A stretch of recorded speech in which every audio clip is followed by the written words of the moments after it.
Добро утро, добър ден и добър вечер, драги зрители и драги радиослушатели. Тази нощ искам с прискърбие да обявя, че аз и моите приятели сме много възмутени от решението на правителството да изтегли бюджет 2026 година. Такъв прекрасен бюджет не бяхме виждали.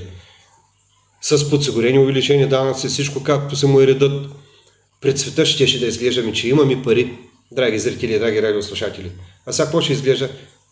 Че хем ще знае, че нямаме пари, хем нямаме и бюджет. Лоша работа. Поради тази причина пихме и решихме все пак да посъветваме правителството как да се напълни хазната, бе. Пихме от тасената ракия на дългия пак. Драги зрители и драги радиослушатели, най-лесният начин да се напълни хазната е, като се използва вече въведения закон за движение по пътища.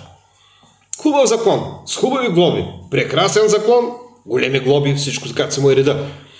И зато и съветваме правителството да въведе държавни съботници, в които катаджиите, доброволно или не, трябва да бъдат въоръжени с кирки, лопати, знаци за ограничение на скоростта и да бъдат изпратени да прокопаят последните прави участъци по пътища с дупки, работи и на такива места, където най-не му се намаля на човек. Там и наблизо трябва да има храсти. Хубави храсти, вечно зелени, за да може какво? Да си сложим камерите. По този начин ще я напълним тази хазна, драги зрители и драги радиослушатели. И що го даваме ние пияници, това ъкъл, защото ние по-рядко караме. Зато и. Нашите пари ще отиват за ракия, вашите за глоби. Какво да правиш? България трябва да я оправим по някакъв начин. Драги зрители и драги радиослушатели, все пак трябва да бъдем, сърцата ни трябва да бият в едно с и правителство. Правите участъци, доколкото знам.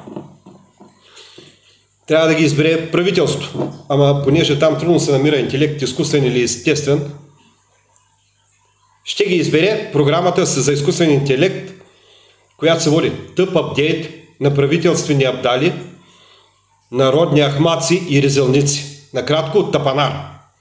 След като избере тя правите участъци, катаджиите излизат целта, копаят дупки, слагат знаци, 12 до 18 ограничения. Искам да има и знаци, в които слизаме и си тикаме колите.